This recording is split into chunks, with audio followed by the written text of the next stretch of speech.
Hola, es una alegría estar de nuevo con todos ustedes en sus casas. Hoy nuestra invitada es la doctora Zuleika Morillo, quien es psiquiatra infanto-juvenil, y vamos a hablar sobre la preparación de fin de año, sobre todo de aquellas personas que tengan alguna condición de salud mental, personas que sufran de depresión, de trastorno del estado de ánimo, que en ocasiones estas fechas pueden disparar algunas situaciones que reactive su condición. Bienvenida, Zuleika, qué bueno que estés aquí. Y déjame decirte que me ha costado mucho trabajo traerte nuevamente a este programa, pero tu presencia sin duda que va a ser, y lo que vamos a conversar va a ser de ayuda para muchas personas.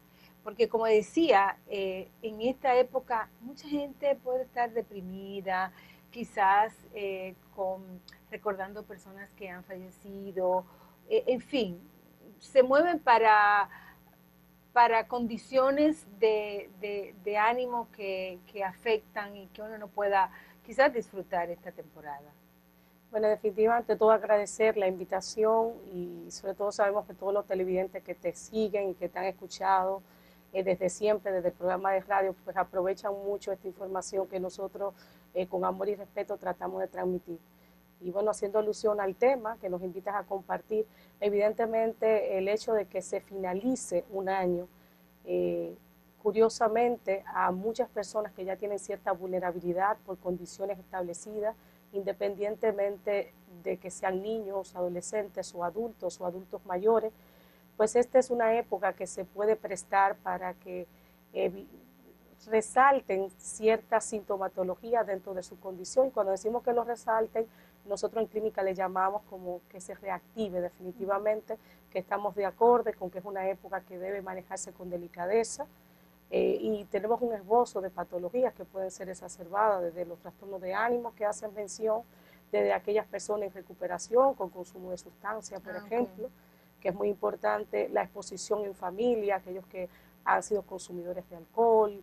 También tenemos la típica depresión, que sabemos que es una condición que ya la gente se ha psicoeducado mucho, creo que esto ha venido variando, en que es una enfermedad que puede trabajar no solamente a una etapa de la vida, sino que va a impactar a niños, adolescentes, adultos.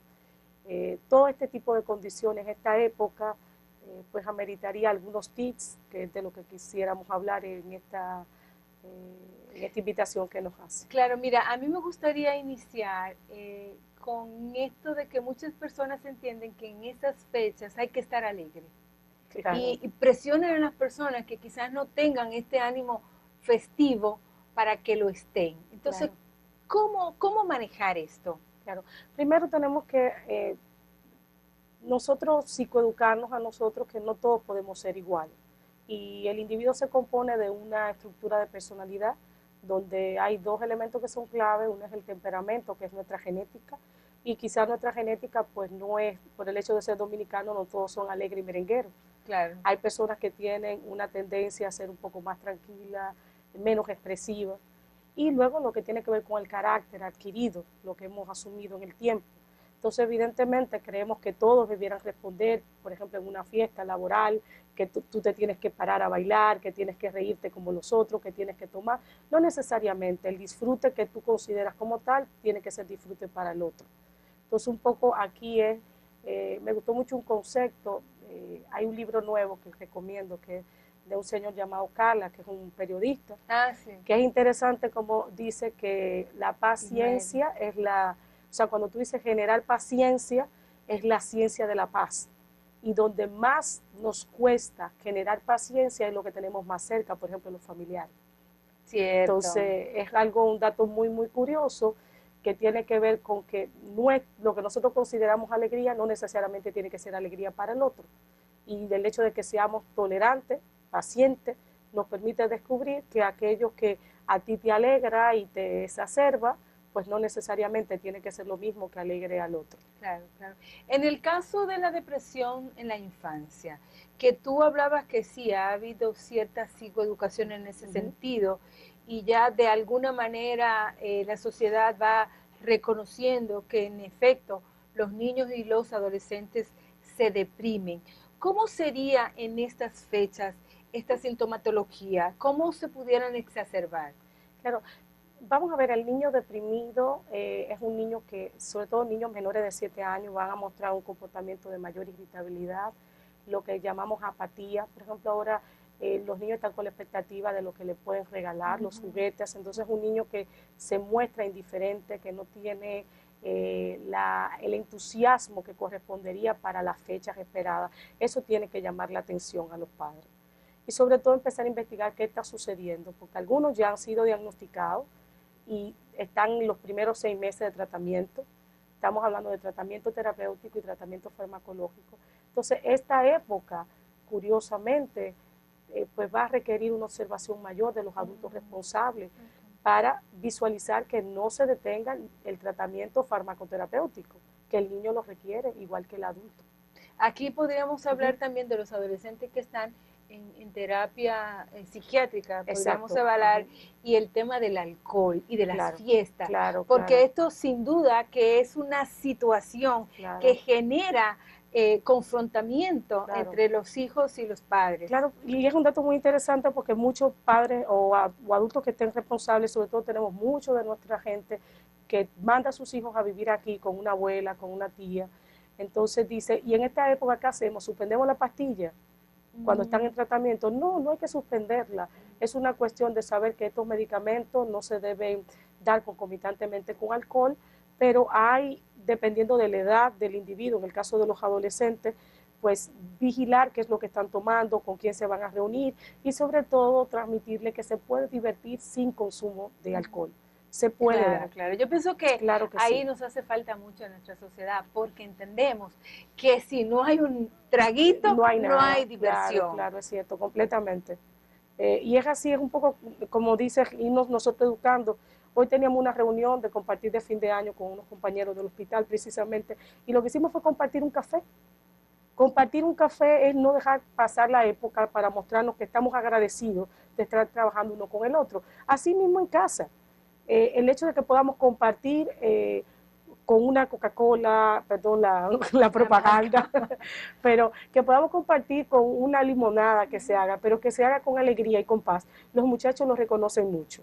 Yo siempre digo con los adolescentes, no montarle una charla, no hablarle mucho y que ellos vean más. Si ellos ven que tú disfrutas con eso, cuando te reúnes con una amiga, entonces definitivamente tú le estás transmitiendo más que cualquier cosa que le digas. Hay que educar con el ejemplo, sin duda. Entonces tú, a un chico que está con cierta restricción para ingerir alcohol, tú no vas a estar festejando con alcohol en la casa y no querer entonces que él no ingiera. Entonces, ciertamente a veces los padres nosotros por desconocimiento tenemos conductas que son contrarias. Claro, y hay una tendencia que es muy típica de nuestra población también. Yo digo que si se va a hacer estudio sociológico de nosotros como dominicanos, nosotros hacemos la cosa con mucho amor, pero terminamos sacándolo en cara. Vamos a hablarlo como es.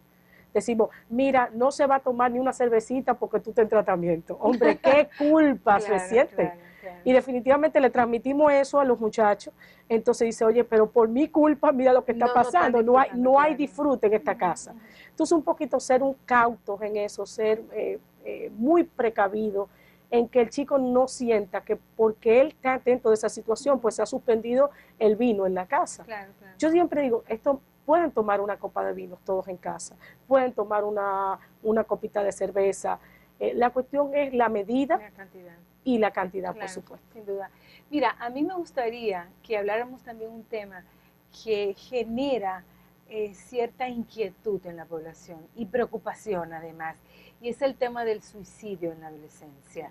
En los últimos meses hemos tenido casos que han impactado mucho la sociedad y muchas veces la gente dice, bueno, pero ¿cómo es posible que una chiquilla de 9 años, 10 años pueda intentar quitarse la vida? Me gustaría, aunque sabemos que en este momento lo que queremos es hablar de cosas buenas, pero entiendo que es fundamental hablar de este tema preocupante para los padres. Yo pienso que evidentemente es una época para que hablemos de cosas positivas y cosas buenas, pero se habla de cosas positivas tratando de prevenir y sacar este tema que no es una problemática de la República Dominicana, sino que en los últimos 2 años, Organización Mundial de la Salud, lo que es la Organización Panamericana de la Salud, empiezan a dar cifras donde se demuestra que ha aumentado la incidencia. Incidencia significa la cantidad de niños que más tempranamente intentan consumar una autolisis, que hacerse daño a sí mismo, que es lo que conocimos como suicidio. Entonces, definitivamente, cosas que nosotros tenemos que aprender a prevenir, que es muy importante. Cuando vemos un chico apático que ha tenido un intento que es llevado a emergencia, pues tener como unos tips claros que investigar. Primer punto, consumo de sustancias. Eso es vital, ese es el número 1, está así en la lista. Segundo punto, abuso, que haya sufrido algún tipo de abuso. El tercer punto... Y ahí yo quiero hacer una parte, y por ejemplo, el acoso escolar. El bullying, una causa exactamente. Que está incrementando claro mucho que sí, como claro que causal de suicidio. Claro que sí. Lo vemos frecuentemente dentro de la consulta, tanto privada como pública.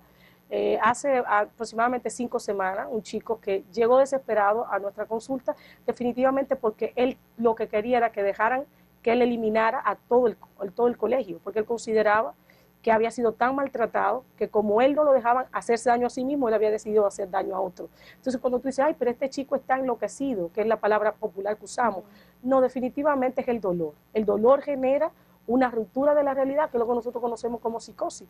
El suicidio es una realidad que ha existido siempre, que hoy día lo que nos llama más la atención es que más tempranamente vemos los niños en sufrimiento, pero tenemos que explorar los sistemas familiares. Los padres muy agotados, a veces no hay cuidadores suficientes que generen un sistema de seguridad y de confort en estos chicos. Y esos ítems que se tienen que explorar, como el abuso, como la temática de consumo de sustancias, para poder prevenir que esto no se dé, tienen que haber cuidadores que estén saludables a nivel físico y a nivel mental también. Claro, claro. Sí, y una de las cosas es que cuando vemos a estos chicos que están, y chicas también, el punto es que los varones, las mujeres lo intentan más, pero los varones lo consiguen. Lo consumen más, es cierto. Es cierto, y un dato también que no quisiera dejar aparte es el hecho que cuando aquellos médicos que recibimos en urgencia una chica con intento, no dejar de hacer la prueba de embarazo. Porque es muy frecuente que desesperada pues intenten definitivamente quitarse la vida, que es otro detalle muy importante que tenemos que tomar en consideración, y por supuesto explorar las comorbilidades que son la presencia de sintomatología depresiva, la presencia de sintomatología ansiosa, que ha generado que el pensamiento, que nosotros le llamamos intrusivo, genere en ese individuo ese deseo constante de hacerse daño. Y las patologías que se solapan también. ¿Cuáles son? ¿Qué llamamos solaparse? Que se ocultan. Sí. Por ejemplo, los mismos desórdenes de la alimentación. En los desórdenes de la alimentación nosotros vamos a ver chicas anoréxicas que continuamente lo que intentan es autoagredirse. Fíjate, eso es un tema que también me interesaría que tratáramos, sobre todo para esta fecha. Pienso que los trastornos de alimentación también pueden tener, puede posibilitar a manejos preocupantes con las chicas y los chicos que lo padecen. Pero a mí me gustaría enfatizar en el hecho de cuando se escucha a un chico o una chica que andan diciendo, me voy a quitar la vida, ya no quiero vivir. ¿Qué debe de hacer un papá o una mamá? O una persona, un adulto acompañante, cuando escuchen estas expresiones, porque de pronto podríamos no tomarlo en cuenta, pensar que es una amenaza, pero ¿qué realidad tienen estas palabras? No, primer punto es que es cierto lo que dice. El adolescente, sobre todo el adolescente medio, entre 14 y 16, en grandes estudios se ha demostrado que si tú empiezas a investigar si han pensado en hacerse daño, hay un porcentaje altísimo que lo ha pensado, por lo que implica la adolescencia per se. Ahora bien, si hay una llamada de atención, debe ser tomada en cuenta y considerada como una urgencia. No debe dejarse pasar. Debe alertarse y referirse a un profesional competente. Dígase un profesional que tenga una visión multidisciplinaria. Esto es para que se trabaje médicamente hablando, con un médico que tenga expertise, o sea, experiencia de trabajo con chicos con ideación suicida, un psiquiatra infantil, un pediatra con una especialidad en adolescencia, que son muy buenos, excelentes, y también un psicólogo que tenga una experiencia de trabajo también con estas áreas. Pero no debe dejarse a sola, hay que explorar todo lo que tiene que ver con las redes sociales, qué escribió en el Instagram, qué escribió. Generalmente está también, eso está demostrado, que un chico que intenta quitarse la vida, 2 semanas anteriores se ha comunicado con mínimo 3 o 4 personas, a través de un medio que no fue tomado en cuenta. Eso es Y interesantísimo. que le ha Claro, informado su intención. claro, su intención. Okay. Entonces tenemos que explorar, o sea, ¿qué puso ese chico? ¿Qué subió a Instagram? ¿Qué subió a Facebook? ¿Qué dijo? ¿A quién le dejó el mensaje? Y cuando tú investigas, tú vas a encontrar llamada de atención. Claro, lo que hay es que poner atención a esta llamada de atención, sin duda. Vamos a ir a un corte comercial. Al regreso continuamos la conversación con la doctora Zuleika Morillo y hablaremos sobre los trastornos de alimentación, cómo se pueden disparar comportamientos compulsivos en la alimentación de aquellas personas que sufren estos padecimientos. Volvemos en breve.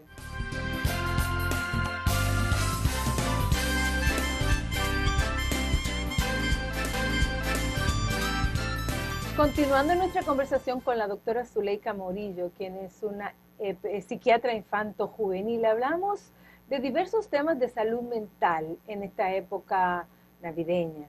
Y hablamos antes de ir al corte de cómo se comportan los y las adolescentes que cursan con trastornos alimentarios. Hay trastornos alimentarios como bulimia y anorexia, por ejemplo. Esta fecha también dispara mucho estas crisis en estos pacientes. Claro, evidentemente la anoréxica en particular es una fecha muy difícil porque de manejar. Esa abstinencia de todo lo que tiene que ver con el consumo de alimentos que antes pudo pasar desapercibido por los familiares, ahora con tantas personas alrededor en estas actividades que hacemos, pues se va a notar mucho más. Y vamos a ver que en ella se exacerba también las sintomatologías comórbidas de depresión y de ansiedad. La vemos muy obsesiva, sobre todo, es un dato muy importante. Se ponen con una tendencia ritualista. Cuando llamamos rituales, que ella tiene que hacer lo mismo, no se le puede cambiar el esquema, y es para ella poder tener mayor control. Ponme un ejemplo más preciso. Un ejemplo en específico, me decía una madre el otro día, que hasta cómo colocar el plato, hasta cómo colocar los cubiertos cerca del plato, porque ese plato va a estar vacío, ella lo que no puede verlo con contenido. Ese es un ritual que van y se lo colocan, si se lo colocan de la manera que no es, pues ella vuelve y lo colocan. Entonces, por poner, hay múltiples también hasta cómo ellas se van a sentar en la silla. Si la silla está en un lado inadecuado, entonces lo van a volver otra vez. Y un detalle que yo le invito a los padres que tienen esta situación para ver cómo ellas están manejando es lo flexible que se ponen ante esos rituales. Si, por ejemplo, tú le dices, utiliza su espacio, el donde ella siempre se sienta, y tú ves que hay una irritabilidad sostenida, o sea, que se pone, que quiere sentarse ahí, ya te está llamando, diciéndote algo, te está diciendo, algo está sucediendo con mi hija, que esta situación que yo creía que estaba superada se está reactivando. También una situación con las bulímicas, vamos a ver que se apartan más, hay cuidado con los llavines en los baños, o sea, comen más, porque son los famosos típicos atracones para ir a vomitarlo y expulsarlo. Y también los comedores compulsivos, que vamos a ver que se levantan de noche a comer a escondidas. Y vamos a encontrar también aquellas personas que se han hecho en las famosas cirugías bariátricas, que no han recibido apoyo psicoemocional, que esta época es terrible. Tú lo ves muy delgado y muy guapo, pero con cara triste. Y eso tiene que llamarte la atención. ¿Qué está pasando con esa persona? Que al no haber cubierto la parte psicoemocional, pues evidentemente no puede tener ingesta de alimento, pero sin embargo, dentro de su cabeza hay una necesidad de poder llenar esto que ya no pueden hacerlo porque físicamente no se lo permite una cirugía de los últimos 3 meses que, por ejemplo, se han hecho. Que tiene que llamar, no hay muchos datos. Entonces, quiero que puntualicemos en esto. Entonces, esas personas que se han operado y sobre todo que han tenido una cirugía reciente, van a tener dificultades para manejar en esta época las fiestas, esto que tú planteas, que van a querer comer más y no pueden. Exactamente, no pueden hacerlo, pero sobre todo aquellos que no recibieron concomitantemente la ayuda psicoterapéutica, porque siempre hay sus excepciones. Hay grupos aquí de cirujanos que tienen un staff que está preparado, o hay grupos que se especializan en desorden de alimentación, y esas personas que han recibido una ayuda a nivel psicoemocional, pues ellos van a reconocer, inclusive te lo dicen, bueno, recuerda que yo soy bariátrica, es la frase. Hay grupos de bariátricos que tienen su grupo de chat, que se reúnen y demás, entonces ellos se apoyan unos con otros, pero aquellas personas que no lo recibieron o que aún ofreciéndoselo no quisieron, entonces vamos a ver que tienen esa tendencia a ellos estar dentro de la actividad, y tú lo ves, que la gente le dice, qué guapa te ves, qué guapo te ves, mira qué fantástico, pero lo ves diferente. Es esa persona que no está disfrutando no está compartiendo en esencia. Y eso tiene que llamarnos la atención, y sobre todo los familiares, no para atacarnos, ni para decirle, tú yo te prefería gordo, ¿cómo es posible? Ahora tú eres un amargado. Eso le dicen mucho. No es para eso, simplemente para que juntos en familia, en esta época que se busca que se amen y se quieran, entonces pues digan, mira, quizás sea bueno que volvamos a un terapeuta y que nos ayudemos para que tú puedas manejar y superar esta situación. A mí me parece, Zuleika, y voy a hacer no acusación, pero me parece que muchas de las personas que se someten a este procedimiento no tienen una asesoría psiquiátrica, quizás tengan una evaluación inicial, pero ese acompañamiento posterior, porque se entiende que al momento de hacer la cirugía, bueno, se va a bajar las libras de más, pero el aprender a comer no se va a conseguir, entonces vamos a volver a lo mismo, ¿no? Es cierto en todo el sentido, porque generalmente somos demasiado rápidos para todo. Entonces vamos disfrutando la pérdida de ese peso, vamos a esa fantasía de imagen, pero sin embargo todo lo que tiene que ver con ese cambio de ese mundo interior, pues no lo vamos ayudando. Curiosamente yo le digo, así como va al gimnasio, vaya a una terapia que le ayude a organizar esa nueva imagen. Imagen, claro. Y a disfrutarla y aprovecharla en plenitud. Hay personas que lo logran, pero sí es cierto que si hacemos una investigación local, es el mínimo porcentaje que se mantiene yendo a un apoyo psicoterapéutico. Sí, claro. Quizá me atrevería a decir, yo soy mucho de ver como estadística, de un 100%, menos de un 5% no se mantiene yendo a una asesoría terapéutica. Wow. Y eso es bastante... Eso es peligroso, yo entiendo, porque primero tiene la recaída, los problemas de depresión quizás, claro, y de no aceptación. Bueno, si usted está en este 95% que no ha recibido asesoría y usted ha sido sometido a un procedimiento, un gastric bypass o una banda gástrica, es buen momento para que usted pueda buscar asistencia psiquiátrica. Claro, así como nos proponemos hacer metas de fin de año, pues esa sería una meta que se propuso a través del mismo proceso de la cirugía bariátrica, que yo le invitaría a que puedan completar para que verdaderamente disfruten esa nueva imagen corporal, claro, con una imagen interna que se relacione con lo que usted quiere expresar. En el caso, Zuleika, y bueno, dijimos al principio que vamos a hablar de diversos temas de salud mental, que yo entiendo importante hacer una serie de advertencias y aclaraciones, sobre todo para los padres, que puedan estar atentos. Y una de las cosas que a mí me preocupa en esta época es el uso del alcohol por los y las adolescentes. Sabemos y los estudios han demostrado que el primer contacto que tienen los muchachos y las muchachas con el alcohol es en la casa, porque es la droga aceptada, es la droga permitida, y los papás entienden que, bueno, para que aprenda a tomar. Claro. Pero luego se aprende a tomar, se van fuera y claro, entonces sí que le dan duro, y tenemos serios problemas con el tema del uso de alcohol por los jóvenes del país. Claro, y sobre todo con los chicos, con los varones. Sí. Aunque hemos visto que ha aumentado muchísimo la frecuencia de consumo de alcohol en niñas. Las mujeres, sí. Antes era muy frecuente, estamos hablando de unos 15 años atrás, no había una frecuencia tan sostenida con que las chicas tomaran concomitantemente, como ellas mismas me lo dicen en la consulta, codo a codo. O sea, codo a codo, yo tomo lo mismo y más. Sí. Entonces, sí. Pero sabe una cosa, muchos de los papás no se enteran. Sí, ciertamente. Desconocen esta realidad. Totalmente, sí. Porque no están pensando que las niñas pueden consumir. Claro.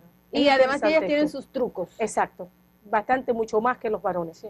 El varón en ese sentido, pues, realmente además que en el varón es un poco más permitido. Exactamente. Como es más permisivo por parte de los padres, pues entonces la chica tiene sus trucos para ocultarlo, y ya cuando los padres se vienen a percatar, son consumidoras de alto nivel, que es importante, y a temprana edad, estamos hablando por debajo de 13 años, que antes también era bastante infrecuente verlo. Y algunos detalles, ¿cómo percatarnos de si nuestros hijos están consumiendo? Saber con quién se reúnen nuestros hijos, primer punto. Investigar. Yo siempre invito a los padres que si van a dejar sus hijos en casa de alguien, demóntese y vea con quién se queda su hijo. Es importante. Usted lo dejó en una plaza, ligeramente llegue 20 minutos antes y dé una vuelta. Claro. Hay que ser más astuto para poder guiar a lo que más queremos, que son nuestros hijos. Y tú sabes una cosa que yo hago, es que cuando mis hijos están fuera y yo hago que me saluden, o sea, lleguen a mi habitación, aunque yo esté durmiendo, y un beso, claro, me despierto, un beso, y eso me permite a mí saber si hay aliento alcohólico, a ver a qué hora llegaron y a ver en las condiciones en que está. Pero muchos papás quizás se encierran, no se percatan en qué condiciones llegan los hijos a la casa y se pasan esta información desapercibida. No, y también es muy importante, como comenta, que hay padres que no se acuestan, pero se quedan esperando a darle una charla. Y ahí no se enteran si consumió o no, porque se la pasaron sacando toda la angustia a través de un pleito sostenido con el hijo y no se percató de si consumió o no consumió, simplemente de la hora que llegó. Ok, entonces, ¿cuáles son los tips que tú nos das para esos casos? En esos casos, pues, definitivamente de acuerdo a cada sistema de familia, tú diste un ejemplo bastante bueno en tu sistema de familia, decirle a tu hijo, dame un beso, que con eso yo me quedo tranquila. Dice que definitivamente a la fiera con amor se amansa mejor. Entonces, los adolescentes, pues, son fieras contenidas que tienen que salir a conocer el mundo. Entonces, tú tener a partir del conocimiento de tu hijo, decirle, oye, está bien, quiero que llegues a esta hora, pero yo necesito que cuando tú llegues me toque la puerta. Exactamente. Entonces, ese es un tips. Otro tips puede ser, yo necesito que si te vas a pasar, tú me dejes un mensaje y me digas dónde estás y con quién. Entonces, otro tips importante también es verificar con quién salió tu hijo y coger el teléfono de los que salen, por lo menos de uno, porque nunca salen dos, generalmente salen en grupo y sobre todo para esta fecha.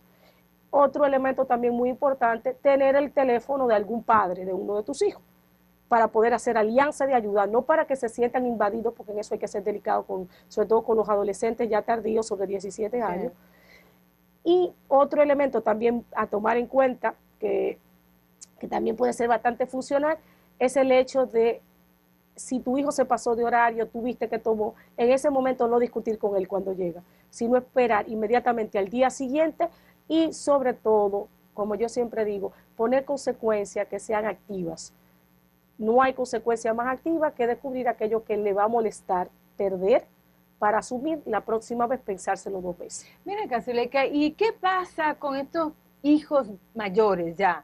25, dime que quedan cómo en manejar casa. Los que quedan en casa. Claro que tú quizás no puedas tener el control del que tiene 17, 18 y ya es un hombre de 25. O sea, ¿cómo ir sometiéndolo a esas reglas de la casa que a su edad, pues, ellos dirían, bueno, ¿y yo por qué tengo que estar avisándote a ti que llegaste? O sea, sí, ¿cómo manejar eso? Es muy buena el punto que toca, porque también tenemos los que se casaron jóvenes y vuelven a casa y se divorcian, que todavía eso le agrega un ruido mayor, sí, como a mí me gusta decirle.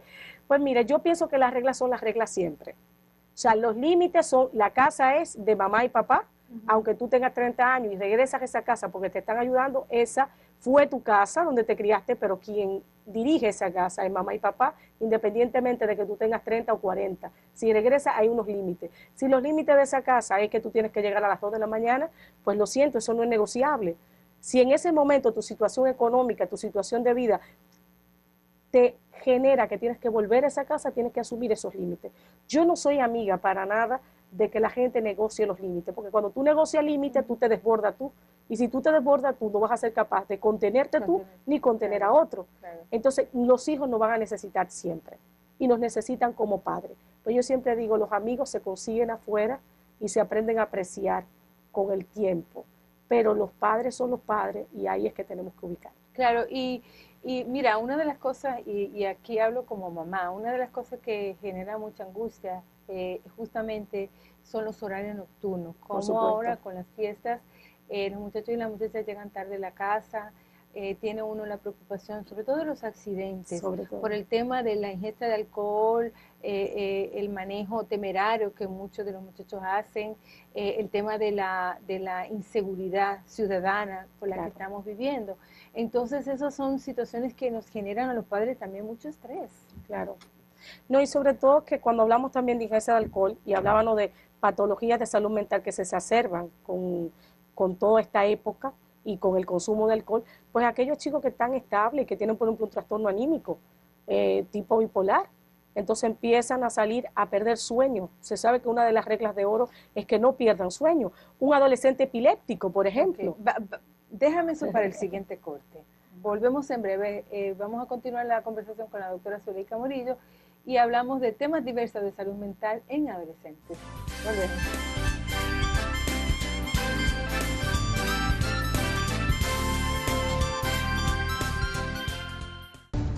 En el BHD, igual que tú, vivimos toda la pasión del béisbol. Por eso somos el banco oficial de las Grandes Ligas. Banco BHD. Soñar tiene sentido cuando lo hacemos con los pies sobre la tierra.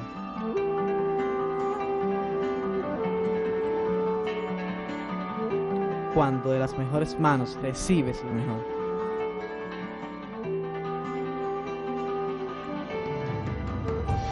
Tiene sentido cuando corremos tras un sueño e inspiramos a millones.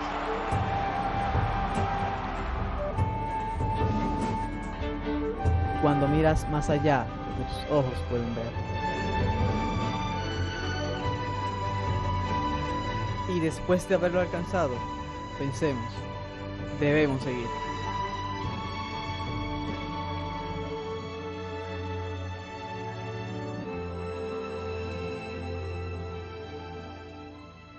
Milex, alimenta tus sueños.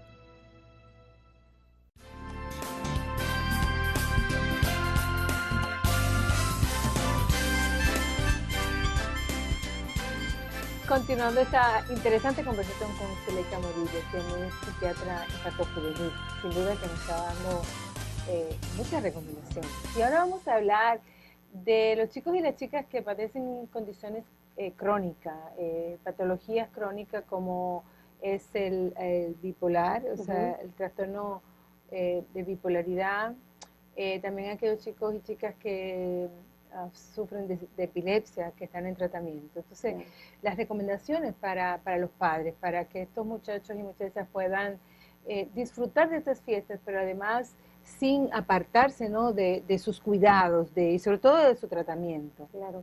Bueno, en el caso de aquellos chicos que tienen diagnóstico de epilepsia, que han sido tratados por su médico de cabecera, que es un neuropediatra generalmente, que los sigue hasta la adolescencia tardía, tratar los padres si la cita que tenían de seguimiento no correspondía para esta época y ven que el chico va a querer salir, tiene 17 años, va a querer juntarse con amigos y sobre todo va a incurrir en lo que tiene que ver elementos de riesgo. Pues primero, ¿cuáles son esos elementos? ¿Cuáles son los elementos de riesgo? Consumo de alcohol, abstinencia de su tratamiento farmacológico, dígase de su medicamento, que dejen de tomárselo, y cambio de ciclo de sueño. Curiosamente, estos mismos factores de riesgo va a pasar con aquellos que tienen el diagnóstico de enfermedades crónicas como el trastorno bipolar. Va a ser lo mismo. Entonces, yo les recomiendo para esta época a los padres que llamen y hagan una cita con su especialista, para que ellos, ayudados con el especialista, que es un factor externo, pero que ha sido ya conocedor del chico, que ha venido creciendo con él, le puedan recordar estos factores de riesgo, para que no lo vean como una situación del padre. Y así el padre, yo siempre digo que hay que jugar en uno bueno y uno malo de la película. Entonces, malo es el médico. El médico, exacto, que es el que está poniendo la regla. Entonces así usted no y la tensa, aceptan más fácil. La aceptan más fácil, que se lo diga papá o mamá. Exactamente. Y no importa el nivel, si es a nivel hospitalario, se acercan a nivel hospitalario, porque generalmente los servicios de los hospitales cierran, pero tienen rotaciones de profesionales que van a ir. Y lo que están necesitando es una ayudita que le dé ese profesional de psicoeducación, que lo ideal es que lo haga su médico especialista, para que, como bien lo dice, el chico lo asuma de una mejor manera. ¿Por qué es tan importante el sueño? ¿Y por qué tenemos tanto problema de sueño con los adolescentes ahora? Porque en distintos artículos hay una atención, sobre todo en la Academia Americana de Pediatría, advertencia sobre los patrones alterados de sueño de los y las adolescentes. Claro. El primer punto, se han ligado dos preguntas. ¿Por qué hay tantos problemas de sueño? Todo lo que tiene que ver con el uso de las redes. Vemos los chicos que tú lo ves, que crees que está dormido y debajo tienen la tabla encendida. Tenemos el chico que no tiene condición para tener una tabla, pero sin embargo tiene un celularcito y está mandando mensajes. Entonces estamos hablando que esas redes, esa necesidad de ser expuesto, de estar en comunicación que tiene todo adolescente, porque estamos hablando que si vemos 20 o 30 años atrás eran los teléfonos, estar pegados hasta altas horas de la noche. Todos recordamos lo de aquella época que vivimos, que uno estaba con un teléfono esperando, y decía, cierra ese teléfono, ahora es, apaga la tabla, apaga el celular, pero sí siempre esa necesidad de ser expuesto y estar comunicado. Generalmente en esos estudios, precisamente de la Academia Americana de Pediatría, y también de la ICAP, que es la Academia Americana de Psiquiatría Infantil, se ve que son la exposición y la necesidad continua de los adolescentes de estar en las redes que le hace que tenga una alteración del ritmo de sueño. O sea, que no es un trastorno de sueño de organicidad, de algo que le está sucediendo orgánico, sino producto de lo que llamamos una higiene de sueño alterada. O sea, malos hábitos. Malos hábitos, exactamente. Entonces, la otra parte, porque se ligaron la pregunta, era ¿por qué es importante dormir?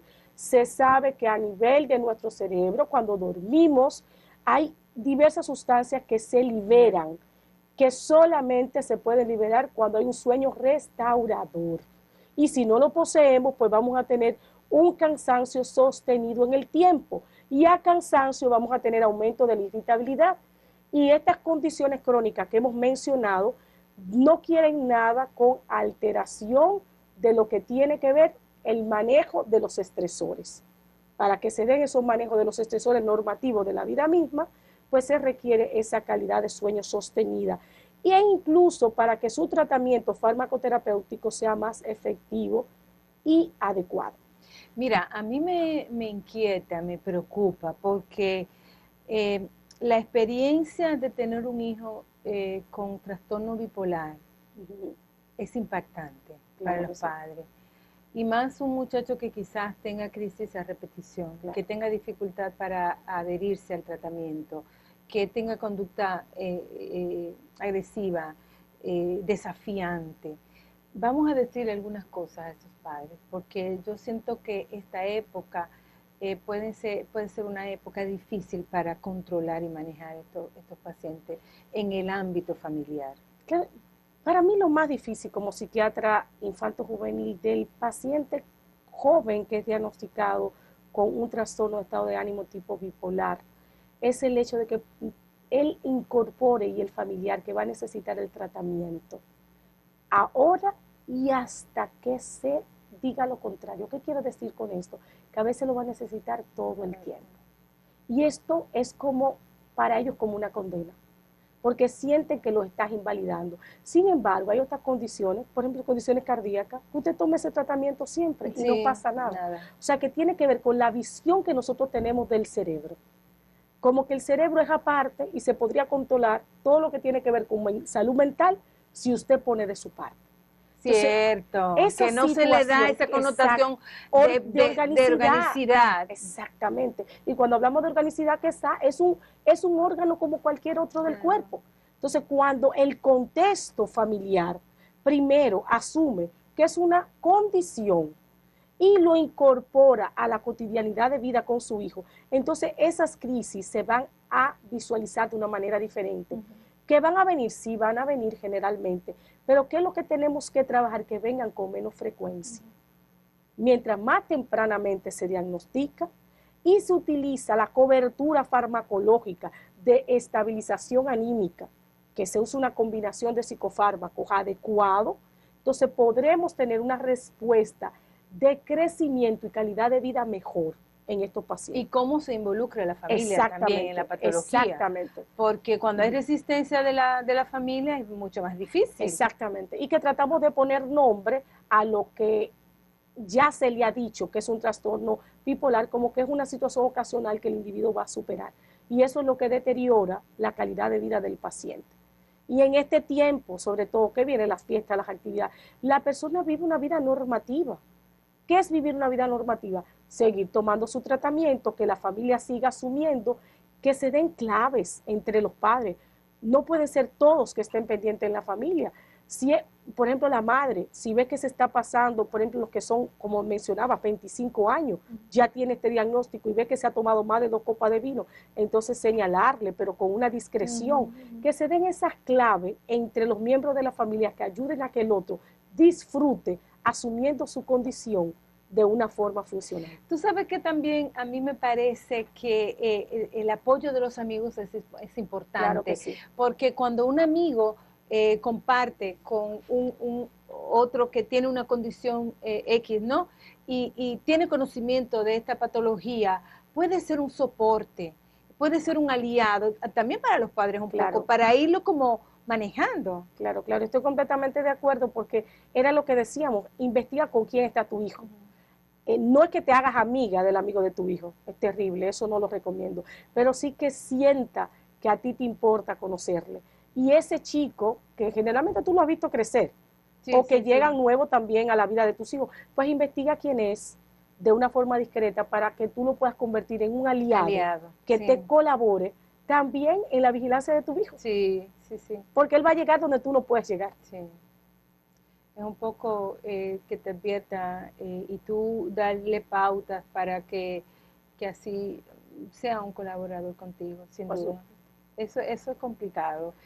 Una de las cosas también que me gustaría que habláramos, aunque el manejo de las drogas y el del alcohol es un tanto similar, pero también es una de las conductas de riesgo que asumen muchos adolescentes y que se puede dar también en estas fechas, ¿no? Claro, porque tenemos las famosas fiestas, estas fiestas donde va a estar cargada de alcohol, de droga. Una de las cosas más importantes era lo que decíamos del el ciclo de confort de los cuidadores, de la familia, que el chico se sienta que está siendo sostenido, no vigilado, Okay. para que pueda usted percatarse si su hijo está en consumo o no. Curiosamente, hoy día hemos flexibilizado mucho la visión que teníamos de consumo. Hay un alto consumo, por ejemplo, de marihuana, que ya los chicos consideran que no es consumo. Y eso es importante porque está pasando en nuestra sociedad. Y hay otras sustancias que los chicos consumen 1 o 2 veces al mes y consideran que tampoco es consumo. Entonces, es esa situación de familia que ayuda. Cuando yo hablo de situación de familia, es que el padre vea exactamente qué está pasando y qué piensa tu hijo en conversaciones simples. Oye, ¿qué tú crees con esto? ¿Quiénes están consumiendo en tu grupo? Investigar y nunca dar por completamente cierto de que tu hijo no consume. Que no. Eso yo lo planteo sí, también claro, en no el dar tema por de la cierto. sexualidad. Exactamente. Porque muchas veces los papás asumen que mi hijo no es sexualmente activo o mi hija. Exactamente. Y yo siempre digo, de ese, la duda, ¿no? La duda, exacto. Asegurando que le estás dando las herramientas para que se proteja. Claro, exactamente. Mira, uno de los temas que yo entiendo que también es importante es la comunicación con los padres. Exacto. Porque todos estos temas de los que hemos estado hablando, sin duda, que requieren que sean hablados en la familia. Y muchas veces los papás o no lo conocen o no le dan la importancia o piensan que no existen riesgos para sus hijos respecto a esta conducta de riesgo que pueden asumir por la misma... lo que la adolescencia les motiva, ¿no? A probar. Claro. La presión de grupo también, por otro lado, juega un papel importante en esta conducta de riesgo. Y cuando hablas de esta comunicación, una comunicación que no sea afectada por la tecnología. Tenemos que a veces un hijo te está hablando y tú estás testeando con alguien. Entonces, es que pares. Yo digo, cuando el hijo te está hablando, deja de hacer lo que estás haciendo y ponte a hablar. Hablar significa un proceso de que tú me miras, yo te miro, tú me escuchas, yo te escucho, y no emitir opiniones tan rápidas. Y todos sabemos, ese es otro de las muletillas dominicanas. Nosotros rápidamente emitimos opiniones a nuestros hijos. Ay, sí. Y lo decimos porque... Y no lo dejamos hablar. No lo dejamos hablar. Me estás hablando a mí, ¿tú sabías eso? No, y nos pasa a todos, los que tenemos hijos mayores, los que tenemos hijos pequeños. Definitivamente. De una vez comenzamos y le soltamos el rollo nuestro. Exactamente. Sin escucharlo. Exactamente. Entonces empezamos a discursiar a nuestro hijo y no escuchamos lo que realmente nos quiere decir. Y nos sucede. Yo pienso que es otra de las muletillas que yo invitaría a que ahora en este fin de año tratáramos de corregir un poco. Bueno, tenemos un minutito ya. Recomendaciones finales. Tú has dado muchísimas. Esta última me encanta porque me veo reflejada, sin duda.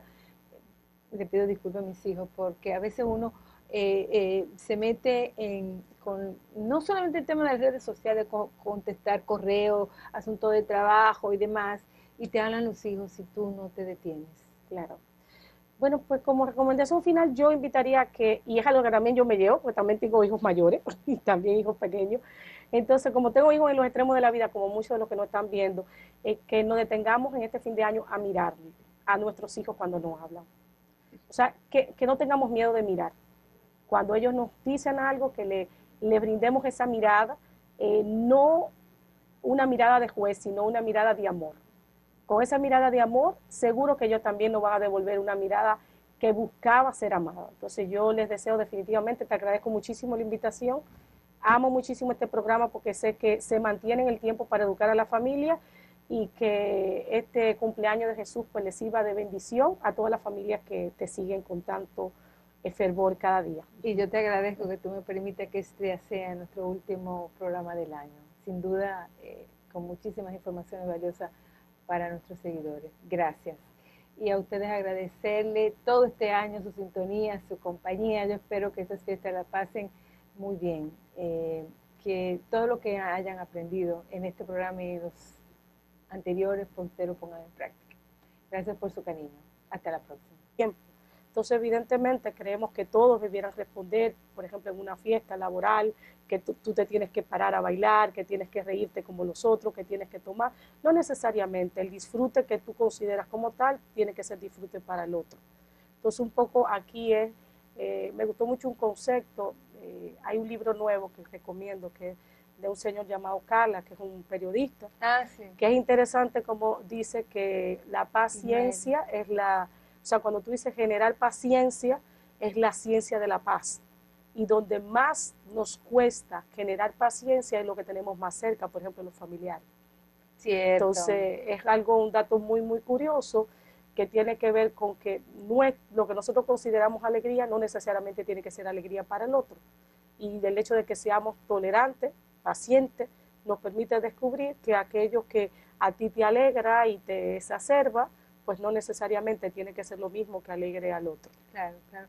En el caso de la depresión en la infancia, que tú hablabas que sí, ha habido cierta psicoeducación en ese sentido, y ya de alguna manera la sociedad va reconociendo que en efecto los niños y los adolescentes, que sabemos que es una condición, que ya la gente se ha psicoeducado mucho, creo que esto ha venido variando, en que es una enfermedad que puede trabajar no solamente a una etapa de la vida, sino que va a impactar a niños, adolescentes, adultos. Todo este tipo de condiciones, esta época, pues ameritaría algunos tips, que es de lo que quisiéramos hablar en esta invitación que nos hace. Claro, mira, a mí me gustaría iniciar con esto de que muchas personas entienden que en esas fechas hay que estar alegre. Claro. Y presionan a las personas que quizás no tengan este ánimo festivo para que lo estén. Entonces, claro. ¿Cómo manejar esto? Claro, primero tenemos que nosotros psicoeducarnos a nosotros que no todos podemos ser iguales. Y el individuo se compone de una estructura de personalidad donde hay dos elementos que son clave. Uno es el temperamento, que es nuestra genética, y quizás nuestra genética pues no es, por el hecho de ser dominicano, no todos son alegres y merengueros. Claro. Hay personas que tienen una tendencia a ser un poco más tranquila, menos expresiva, y luego lo que tiene que ver con el carácter adquirido, lo que hemos asumido en el tiempo.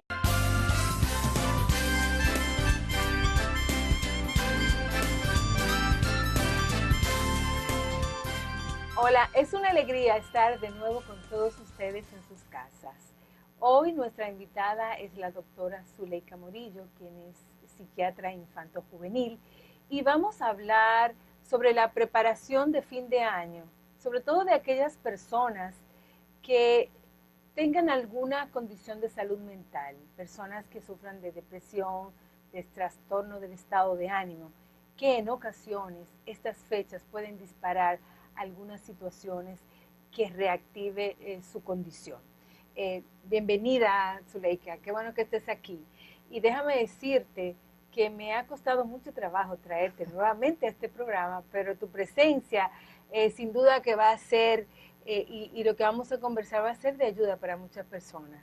Porque como decía, en esta época mucha gente puede estar deprimida, quizás recordando personas que han fallecido, en fin, se mueven para condiciones de ánimo que adolescentes se deprimen. ¿Cómo sería en estas fechas esta sintomatología? ¿Cómo se pudieran exacerbar? Claro, vamos a ver, el niño deprimido es un niño que, sobre todo niños menores de 7 años, van a mostrar un comportamiento de mayor irritabilidad, lo que llamamos apatía. Por ejemplo, ahora los niños están con la expectativa de lo que le pueden regalar, los juguetes. Entonces, un niño que se muestra indiferente, que no tiene el entusiasmo que correspondería para las fechas esperadas. Eso tiene que llamar la atención a los padres. Y sobre todo empezar a investigar qué está sucediendo, porque algunos ya han sido diagnosticados y están en los primeros 6 meses de tratamiento. Estamos hablando de tratamiento terapéutico y tratamiento farmacológico. Entonces, esta época, curiosamente, pues va a requerir una observación mayor de los adultos responsables para visualizar que no se detenga el tratamiento farmacoterapéutico, que el niño lo requiere igual que el adulto. Aquí podríamos hablar también de los adolescentes que están en terapia psiquiátrica, podríamos hablar, y el tema del alcohol y de las fiestas, porque esto sin duda que es una situación que genera, afectan y que uno no pueda quizás disfrutar esta temporada. Bueno, definitivamente todo agradecer la invitación y sobre todo sabemos que todos los televidentes que te siguen y que te han escuchado desde siempre, desde el programa de radio, pues aprovechan mucho esta información que nosotros con amor y respeto tratamos de transmitir.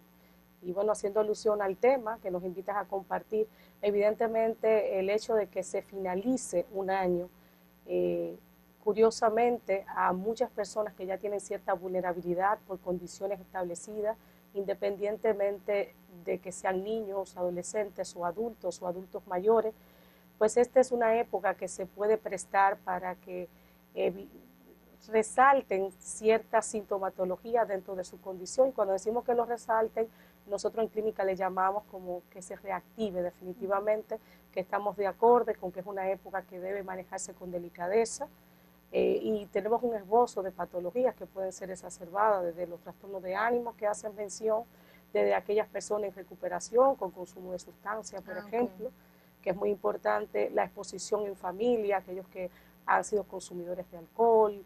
También tenemos la típica depresión